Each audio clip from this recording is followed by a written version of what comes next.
Marcus Thompson stood at the edge of the crowded military bar, his broad shoulders filling out his dress uniform perfectly. The Navy SEAL insignia on his chest caught the dim light as he surveyed the room with the confidence of a man who had seen combat in 3 different countries. At 32, he had already earned more commendations than most soldiers see in a lifetime. Tonight was supposed to be a celebration of his latest mission success in Eastern Europe. The bar buzzed with conversations between various military personnel. Marines, Army Rangers, Air Force pilots, and a few sailors filled the dimly lit space. Marcus had chosen this particular establishment because it was known for attracting serious military professionals, not weekend warriors or wannabes. He respected real soldiers and had little patience for pretenders. As he sipped his whiskey, Marcus noticed heads turning toward the entrance. A woman had walked in and she immediately commanded attention without seeming to try. She appeared to be in her late 20s with dark hair pulled back in a simple ponytail and wearing civilian clothes that somehow looked tactical. Her jeans and black jacket were unremarkable, but something about the way she moved suggested training. Marcus watched as several soldiers approached her throughout the evening. Each conversation ended the same way, the men walking away looking confused or slightly intimidated. This only increased his curiosity. He had dealt with plenty of strong women in the military, but this one was different. There was something in her eyes that reminded him of his most dangerous missions. The woman eventually made her way to the bar, ordering a simple beer. She stood only a few feet from Marcus, close enough that he could smell her subtle perfume mixed with something else he could not identify. It was not perfume at all, he realized. It was the faint scent of gun oil and tactical soap that every serious operator used. Marcus decided to introduce himself. He had never met a woman who could make seasoned soldiers walk away looking uncertain, and his ego told him he would be different. After all, he was not just any soldier. He was a Navy SEAL with multiple successful tours and a reputation that preceded him wherever he went in military circles. He turned toward her with his most charming smile, the one that had worked on countless occasions before. "Good evening. I'm Marcus Thompson, Navy SEALs. I couldn't help but notice you've been turning down a lot of good soldiers tonight. Mind if I ask what it takes to get a conversation with you?" The woman looked at him with eyes that seemed to assess him in seconds. Her expression remained neutral, but Marcus caught a slight hint of amusement in her gaze. She took a slow sip of her beer before responding. "That depends," she said, her voice calm and measured. "Are you planning to tell me about all your missions and how dangerous your job is? Because I've heard that speech about 6 times tonight already." Marcus chuckled, genuinely impressed by her directness. Most people, especially civilians, were usually awed when they learned about his SEAL background. This woman seemed completely unimpressed, which only made her more intriguing. "Actually, I was going to ask what you do for work," Marcus replied. "Something tells me you're not just another military spouse or defense contractor. You move like someone with training." For the first time that evening, the woman's expression changed slightly. The hint of amusement became more pronounced, and she set down her beer with deliberate precision. Marcus noticed her hands. They were steady, calloused in specific places that suggested extensive weapons training. "Training is one way to put it," she said. "But let me guess. You think because you're a SEAL, you're automatically the most dangerous person in this room?" Marcus felt his confidence surge.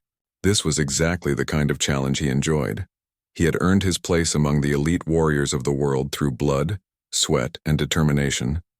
No civilian, regardless of how mysterious they acted, could match what he had accomplished. "I don't think it," Marcus said with a slight smirk. "I know it. SEAL Team 6 doesn't exactly recruit ordinary people.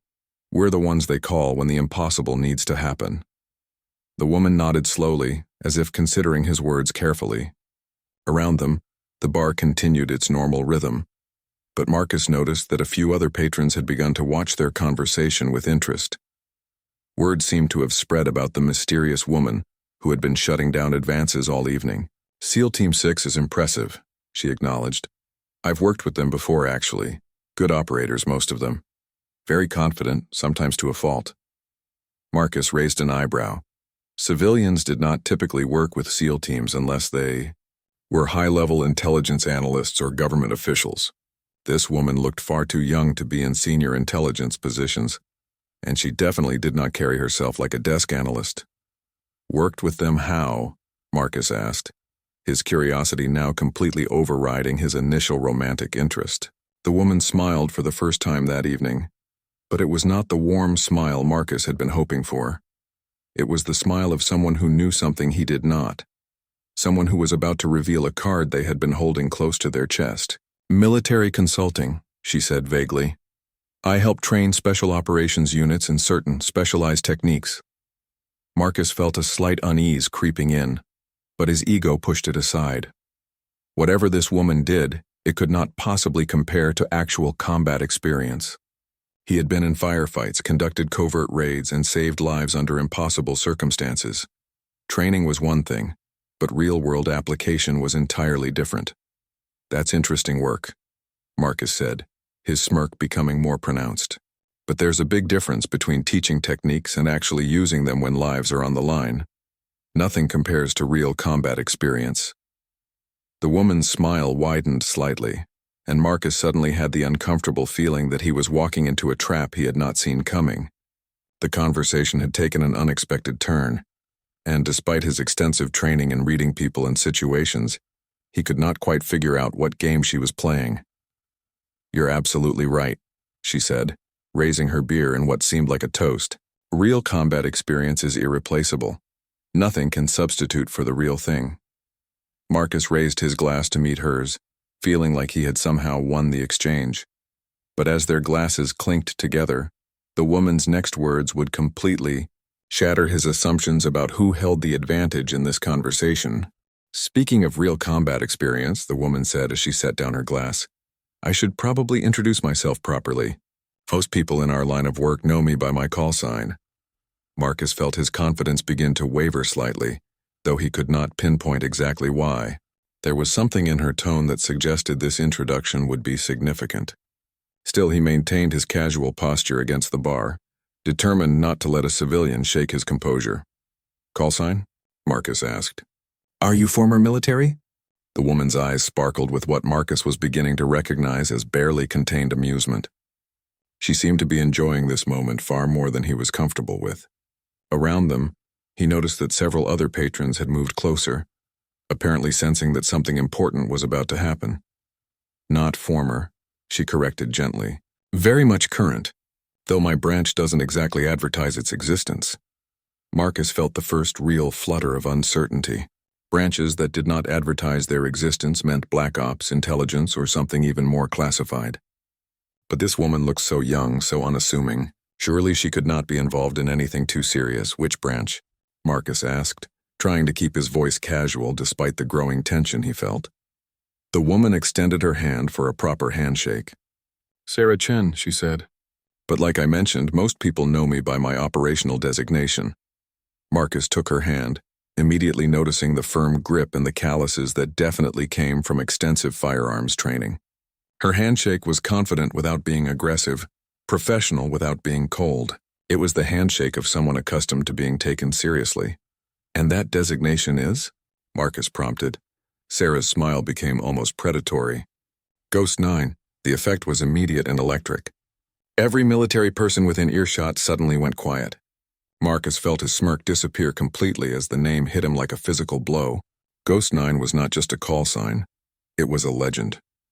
For the past 5 years, stories had circulated through special operations communities about an operator designated Ghost 9. The tales seemed too incredible to believe. Solo penetrations of terrorist compounds that SEAL teams would approach with full squads, hostage rescues that defied conventional tactical wisdom, and elimination missions carried out with surgical precision in situations where other operators would never be deployed, alone. Marcus had always assumed Ghost 9 was either a team, designation, or a myth created by intelligence, agencies to intimidate enemies. The idea that it could refer to a single person, much less the unassuming woman standing in front of him, had never crossed his mind. That's not possible, Marcus said, his voice barely above a whisper. Sarah raised an eyebrow. Why? Because I don't look like your idea of what Ghost 9 should be. Marcus struggled to process this information. Ghost 9 operations were classified at levels above his clearance. But everyone in special operations had heard whispers. Terrorist leaders found dead in heavily fortified compounds, with no sign of how the killer had entered or escaped. Hostages rescued from situations that intelligence had deemed impossible to assault successfully. Enemy operatives who simply vanished, leaving behind only evidence of their crimes. Ghost 9 is a single person? Marcus managed to ask. Always has been, Sarah confirmed, though I understand the confusion. Most people assume operations like ours require teams. The word ours did not escape Marcus's notice. Whatever organization Sarah belonged to, it was clearly beyond anything he had encountered in his SEAL career. His mind raced through the implications. If she really was Ghost 9, then she had accomplished things that made his most dangerous missions look routine. Prove it, Marcus said, though his voice lacked its earlier confidence. Sarah nodded as if she had been expecting this challenge. She pulled out her phone and showed Marcus a series of official-looking credentials that appeared on the screen. Marcus recognized the seal of the Department of Defense along with clearance codes that were well above his security level. The photos clearly showed Sarah, and the designation read Operative Ghost 9 Level 0 classification. Level 0 was something Marcus had only heard rumors about. It supposedly referred to operations so classified that they did not officially exist. Operatives with Level 0 clearance could access any military resource, override any command structure, and operate completely independently of normal military hierarchy. I could call your commanding officer right now, Sarah said quietly, and have you reassigned to a training facility in Alaska if I wanted to. But I prefer not to abuse my authority unless absolutely necessary. Marcus felt his world shift. Everything he had thought he understood about military hierarchy and elite operations was being rewritten in real time. He had spent years believing that SEAL Team 6 represented the pinnacle of special operations, only to discover that there were levels he had never even imagined. What kind of missions do you run? Marcus asked, his earlier arrogance completely gone. Sarah took another sip of her beer, considering her answer carefully. The kind that keep people like you free to operate in the daylight, she said finally. While you and your teams handle the missions that can be acknowledged, I handle the ones that need to stay buried forever. The bar around them had resumed normal conversation levels, but Marcus noticed that several other military personnel continued to glance in their direction. Word was clearly spreading that someone very important was present, even if most people did not know exactly who. How long have you been Ghost 9? Marcus asked. 6 years, Sarah replied, since I was 22. Marcus did the math and felt another wave of disbelief. This woman had been running impossible solo missions since she was barely out of college, while he was still proving himself in basic SEAL operations.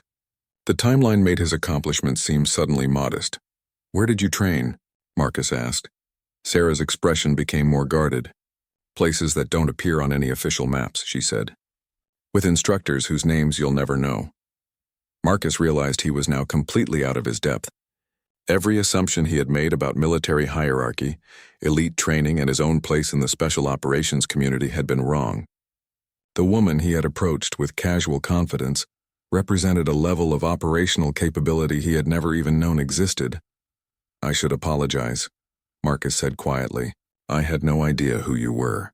Sarah's expression softened slightly. How could you? We're specifically designed to be invisible. The fact that you've never heard of our program means we're doing our job correctly. Marcus felt a strange mixture of humiliation and fascination. His ego had been thoroughly deflated, but his professional curiosity was now fully engaged. He found himself wanting to know everything about Sarah's world, even though he suspected most of his questions could never be answered. Sarah studied Marcus's face as the reality of her identity settled in. She had seen this reaction many times before. The mixture of disbelief, curiosity, and wounded pride that came when elite operators discovered they were not as elite as they had believed. Most of the time, she avoided these conversations entirely by staying away from military social gatherings. You're wondering why I'm here tonight, Sarah observed. Reading his thoughts with practiced ease, Marcus nodded, still processing everything he had learned. Ghost operatives don't usually hang out at military bars, I'm guessing. You're right about that, Sarah confirmed. I'm actually looking for someone. A recruiter told me I might find him here. Marcus felt another surprise. You recruit people? Sarah shook her head. Not exactly. But sometimes our organization needs specialists for particular missions. People with specific skill sets that complement our core capabilities. Marcus suddenly understood why Sarah had been turning down approaches all evening. She had not been at the bar for social reasons. She had been evaluating potential candidates. Every conversation had been a screening process disguised as casual interaction. "What kind of specialist are you looking for?" Marcus asked. Sarah paused, clearly weighing how much she could reveal. "Someone with underwater demolition experience and the ability to work independently under extreme pressure. The mission requires both technical expertise and operational flexibility." Marcus felt his pulse quicken. Underwater demolition was one of his primary specialties, honed through years of SEAL training and real-world applications. He had destroyed enemy infrastructure, cleared harbors, and conducted covert sabotage operations in some of the most challenging aquatic environments in the world. "That's a very specific combination," Marcus said carefully. "It is," Sarah agreed, "which is why finding the right person has been challenging. Most demolition experts work as part of teams, but this mission requires someone who can operate completely alone." Marcus found himself leaning forward despite his earlier humiliation. The prospect of working with someone at Sarah's level was professionally exciting, even if it meant acknowledging that his own skills were not as unique as he had believed. "What makes you think I might be suitable?" Marcus asked. Sarah's expression became more serious. "I've read your file, Marcus. Your demolition work in the Strait of Hormuz was exceptional. The way you adapted when your team was compromised showed exactly the kind of independent thinking we need." Marcus was startled. The Hormuz operation was highly classified, known only to a small number of people with top-secret clearances. The fact that Sarah had access to those details confirmed that her security level was indeed far above his own. "That mission went sideways fast," Marcus said. "Half my team was extracted early due to an intelligence leak. But you completed the objective anyway," Sarah pointed out. "Solo under fire with modified equipment you jury-rigged on site. That's the kind of adaptability that catches our attention." Marcus felt a complex mixture of pride and uncertainty. Having his work recognized by someone of Sarah's caliber was gratifying, but it also meant stepping into operational territory that was completely unknown to him. "What would this mission involve?" Marcus asked. Sarah glanced around the bar, checking to make sure no one was listening too closely. "There's a facility built into an underwater cave system off the coast of Montenegro. Intelligence indicates it's being used to develop weapons that could destabilize the entire region. The facility needs to be neutralized without any evidence that American forces were involved." Marcus felt his expertise engaging automatically. Underwater cave systems presented unique challenges that required specialized training and equipment. Most military divers avoided such environments due to the high risk of entanglement, equipment failure, or simply getting lost in the darkness. "Cave diving is dangerous even under the best circumstances," Marcus said. "Add enemy security and demolition objectives, and you're talking about an extremely high-risk operation." "Which is why it requires someone exceptional," Sarah replied. "Standard military protocols would call for a full team, extensive planning, and backup support. But those resources would make the operation impossible to deny if things went wrong." Marcus understood the implications. This was the kind of mission that could never be officially acknowledged. If he was captured or killed, there would be no rescue mission, no prisoner exchanges, and no public recognition of his sacrifice. "Why not handle it yourself?" Marcus asked. "If you're Ghost 9, surely you have the necessary training." Sarah smiled, but it was tinged with genuine respect rather than her earlier amusement. "I'm good at what I do, but I'm not a demolition expert. This mission requires someone who understands underwater explosives at a level that takes years to develop. You've spent your entire career perfecting those skills." Marcus felt a strange sense of validation. Even someone with Sarah's capabilities recognized that his expertise had value. His specialization, which he had sometimes taken for granted, was apparently rare enough to be genuinely valuable at the highest levels of operations. "What kind of support would I have?" Marcus asked. "Minimal," Sarah answered honestly. "I can provide intelligence, equipment, and extraction planning. But once you're in the water, you'll be completely on your own until the mission is complete." Marcus considered the parameters. Solo underwater demolition in a hostile cave system was exactly the kind of challenge that had drawn him to SEAL training in the first place. The fact that it was being offered by someone of Sarah's caliber made it even more compelling. When would this happen? Marcus asked. Soon, Sarah said. We have a narrow window based on tidal conditions and intelligence gathering. The facility is most vulnerable during the next lunar cycle when water levels drop enough to provide access to critical structural points. Marcus realized he was seriously considering accepting an invitation to what could be a suicide mission, offered by someone he had met an hour ago. Under normal circumstances, such an idea would be absurd. But these were not normal circumstances, and Sarah Chen was clearly not a normal person. I need to know more about the intelligence, Marcus said. Security arrangements, facility layout, potential complications. Sarah nodded approvingly. Smart questions. If you're serious about considering this, we can arrange a full briefing. But understand that once you know the operational details, you're committed to the mission regardless of your final decision about participation. Marcus felt the weight of that statement. Learning the details would mean crossing a line into Sarah's world, where traditional military support systems did not apply, and failure had permanent consequences. Marcus stared at Sarah for a long moment, weighing the implications of her offer. The rational part of his mind screamed warnings about accepting classified briefings from someone he had just met, regardless of her credentials. But another part, of him, the part that had driven him to pursue the most challenging military training available, was already calculating the technical requirements of the mission she had described. If I agree to the briefing, Marcus said slowly, what exactly am I committing to? Sarah's expression remained serious. You'll learn details about enemy capabilities that are classified above your current level. That information becomes part of your permanent security obligations whether you accept the mission or not. If you decline to participate, you'll be transferred to a monitoring assignment until the operation is complete. Marcus understood. The military did not take chances with operational security, especially at the level Sarah operated in. Learning classified information created permanent obligations that could not be undone by changing your mind later. What kind of monitoring assignment? Marcus asked. Desk duty at a secure facility, Sarah replied.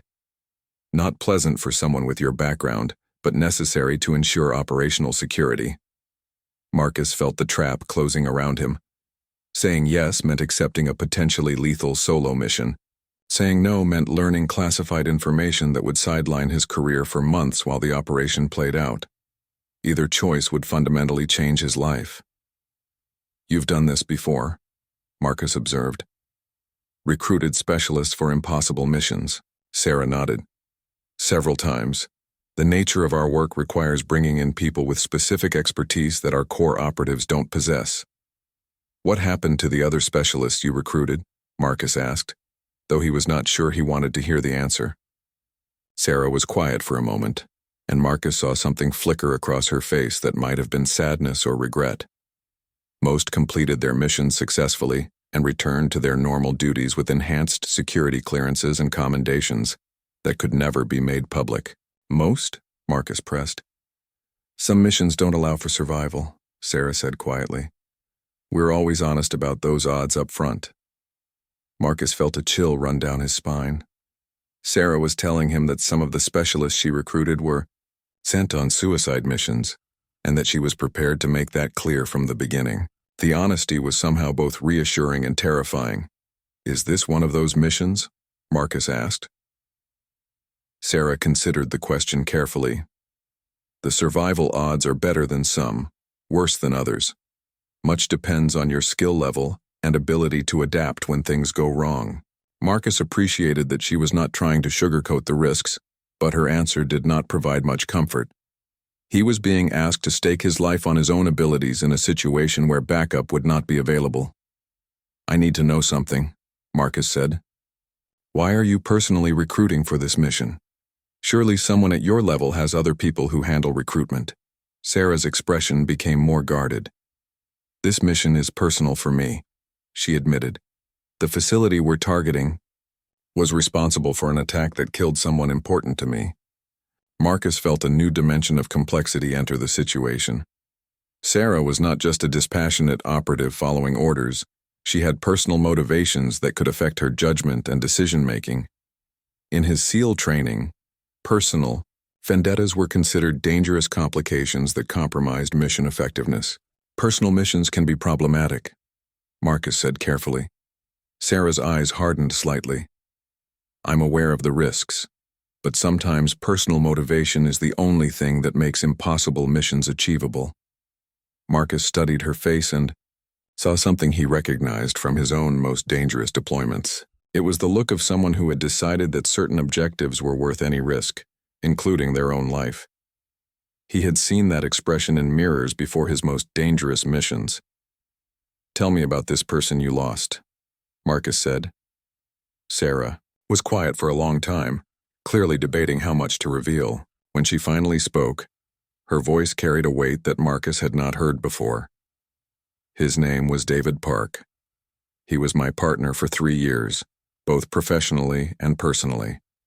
The facility in Montenegro was developing a new type of biological weapon. David was sent to gather intelligence, but something went wrong. They captured him and used him as a test subject. Marcus felt his stomach tighten. Biological weapons testing on prisoners was one of the war crimes that every military professional found particularly horrifying. The idea that someone Sarah cared about had suffered that fate added a human dimension to her quest for revenge. I'm sorry, Marcus said, and meant it.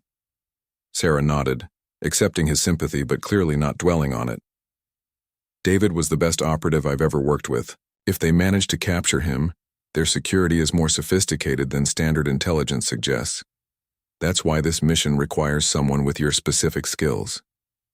Marcus understood now why Sarah needed a specialist rather than handling the mission herself. Her emotional investment made her potentially unsuitable for the careful planning and execution that underwater demolition required. She needed someone who could approach the technical challenges objectively while she focused on intelligence and support. What makes you think I can succeed where David failed? Marcus asked. David was an intelligence specialist, not a combat engineer, Sarah explained. His mission was to gather information without being detected. Yours would be to destroy the entire facility, which requires a completely different approach. Marcus nodded, recognizing the difference. Intelligence gathering required stealth and subtlety, while demolition missions could rely on overwhelming force applied at critical points. The skill sets were related, but distinct. If I agree to this, Marcus said, I want certain conditions. Sarah raised an eyebrow, clearly surprised that he was negotiating rather than simply accepting or declining. I want full access to all intelligence about the facility, including David's final reports if they exist, Marcus continued. I want complete authority over mission planning and execution methods, and I want your guarantee that extraction will be attempted even if the primary mission fails. Sarah considered his demands. The first 2 are reasonable and already planned. The third is more complicated. Why? Marcus asked. Because extraction attempts can compromise future operations and put other people at risk, Sarah explained. If you're captured or killed, pursuing extraction could expose our entire program. Marcus felt the coldness of Sarah's world settling around him. In the SEALs, leave no one behind was a sacred principle. In Sarah's organization, individual operatives were apparently expendable if their rescue threatened larger objectives. That's the difference between your world and mine, Marcus said. Sarah nodded. It is. Which is why I wanted to be clear about expectations before you decide.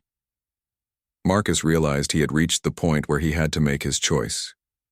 Everything about this conversation had forced him to confront the limitations of his own experience and the realities of operations that existed beyond normal military structures. The woman sitting across from him represented capabilities and responsibilities that dwarfed anything he had previously encountered. Marcus finished his drink while weighing the decision that would define the rest of his military career. The bar around them continued its normal rhythm, but he felt disconnected from the ordinary concerns of the other patrons. In the space of one conversation, his understanding of elite military operations had been completely transformed. I need 24 hours to decide, Marcus said finally. Sarah shook her head. I can give you until tomorrow morning. The operational timeline doesn't allow for longer deliberation. Marcus felt the pressure of the compressed decision window. In SEAL operations, mission planning typically took weeks or months. Sarah was asking him to commit to something far more dangerous with less than half a day to consider the implications. What happens tomorrow morning? Marcus asked. If you accept, we begin immediate mission preparation, Sarah replied. If you decline, you'll be transferred to a secure facility for the duration of the operation. Marcus realized that his normal life was ending regardless of his choice. Either he would be preparing for the most dangerous mission of his career, or he would be isolated in military detention until Sarah's operation concluded. Where would the mission preparation take place? Marcus asked.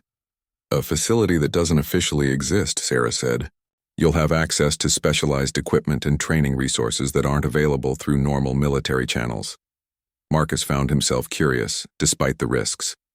The opportunity to see technology and training methods beyond standard SEAL capabilities was professionally compelling. Even if the mission killed him, the experience might teach him things that no conventional military training could provide. What kind of specialized equipment? Marcus asked. Sarah's expression suggested she was encouraged by his continued questions. Breathing apparatus designed for extended underwater operations in contaminated environments, explosive compounds that are undetectable by standard security systems, and communication devices that can function in electronically hostile environments. Marcus felt his technical curiosity fully engaged. Equipment that could operate in contaminated water and bypass security detection represented significant advances over anything he had used in SEAL operations.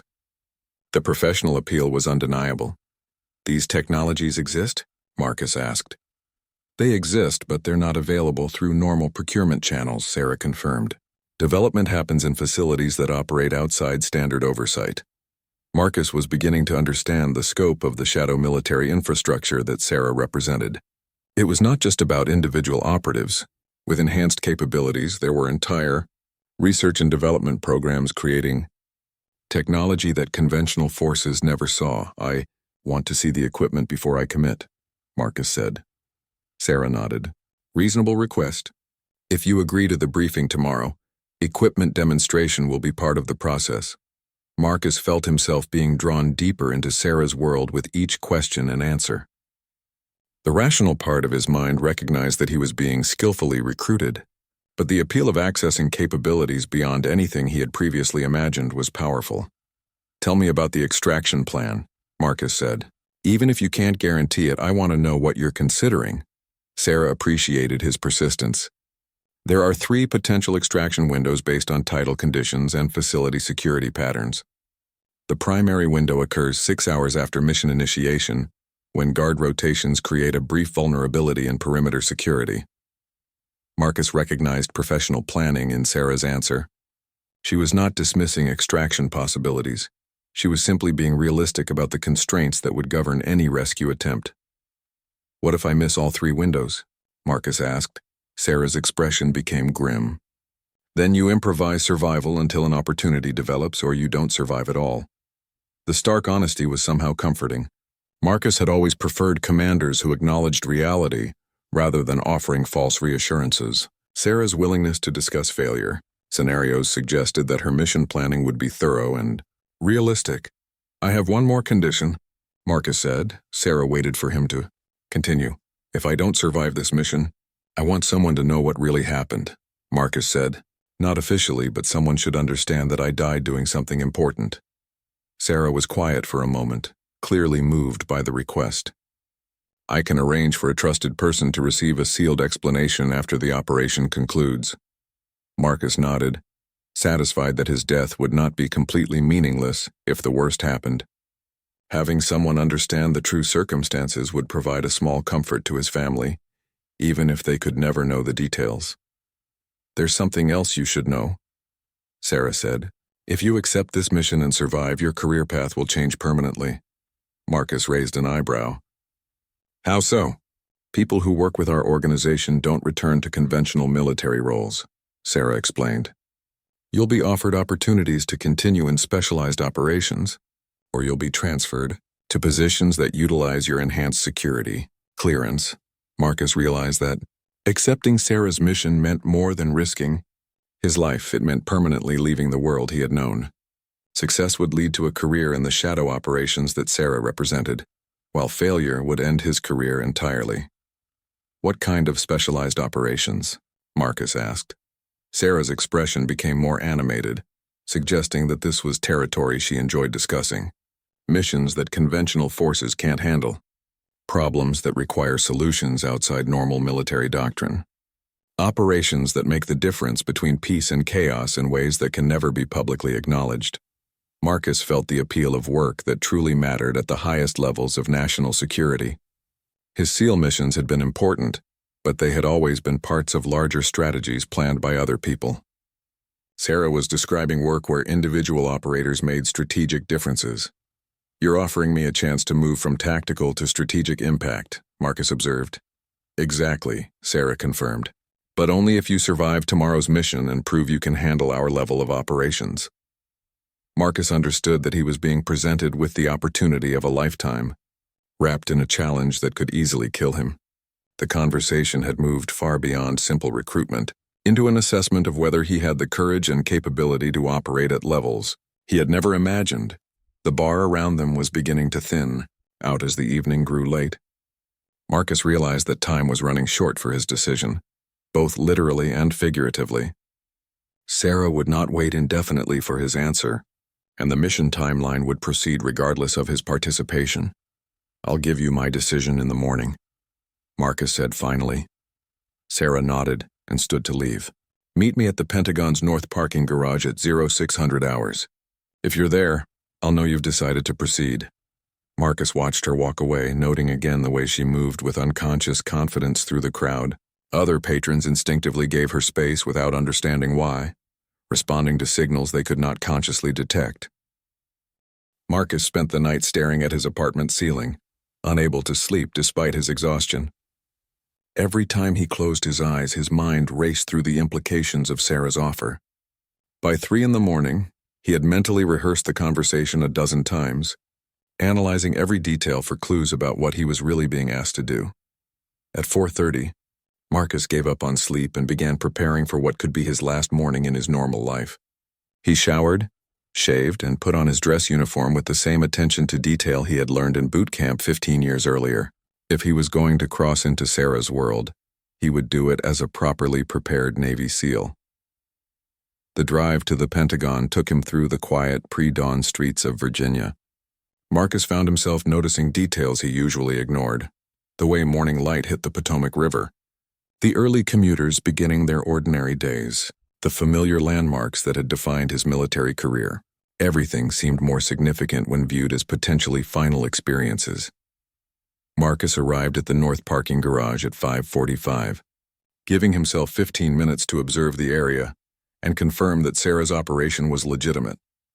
He had spent enough time in covert situations to recognize the importance of early arrival and situational awareness. That Sarah's vehicle was already there, a nondescript sedan with government plates that suggested official authorization.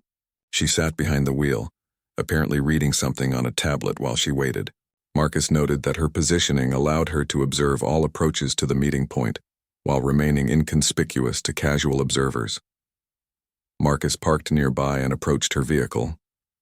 Sarah looked up as he neared, and he saw approval in her expression when she noted his punctuality and military bearing.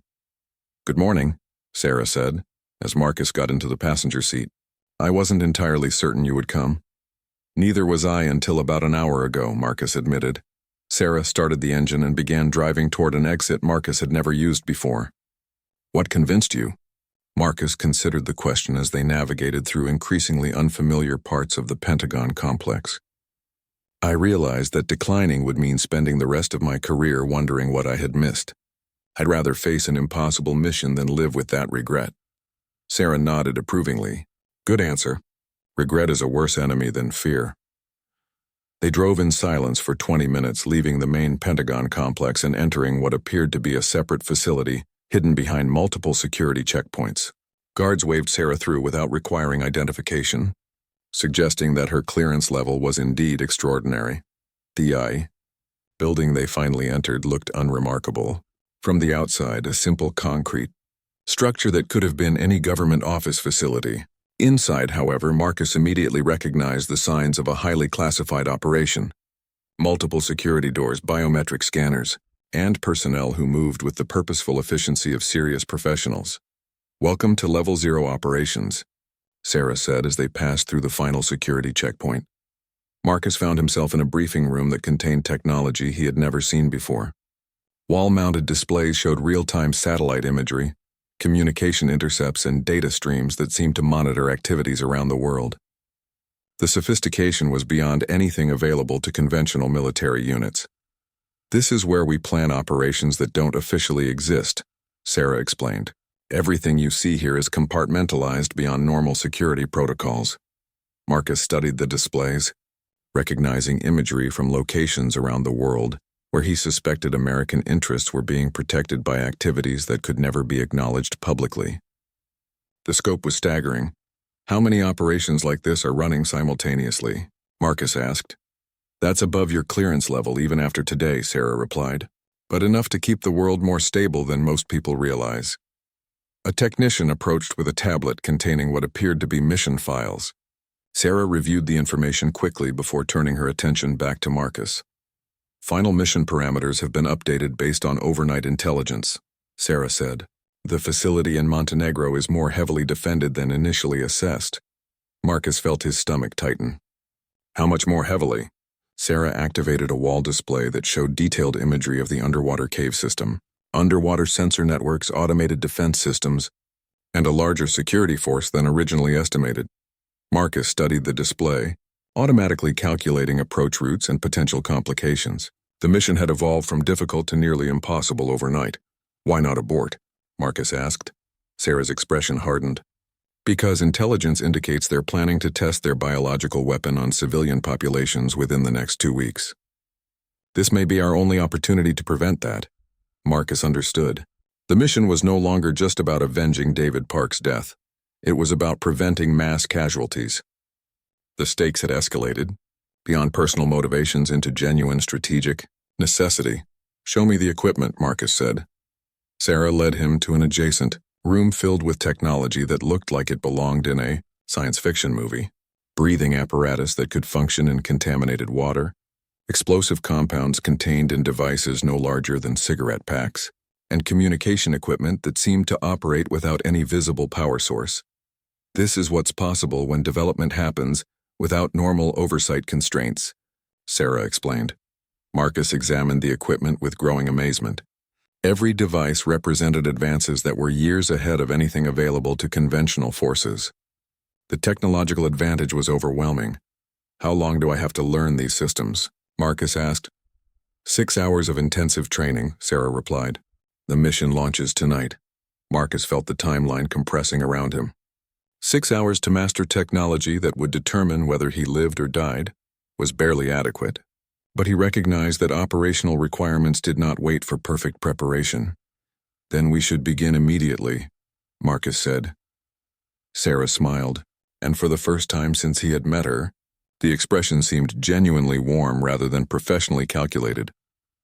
"Welcome to Level 0 operations, Marcus," she said. "I think you're going to fit in perfectly." As Marcus began his crash course in equipment that could save or kill him, he realized that his old life as a Navy SEAL had ended the moment he had walked into the Pentagon parking garage. Whether he survived the night's mission or not, he was now part of a world that operated beyond the boundaries of conventional military service.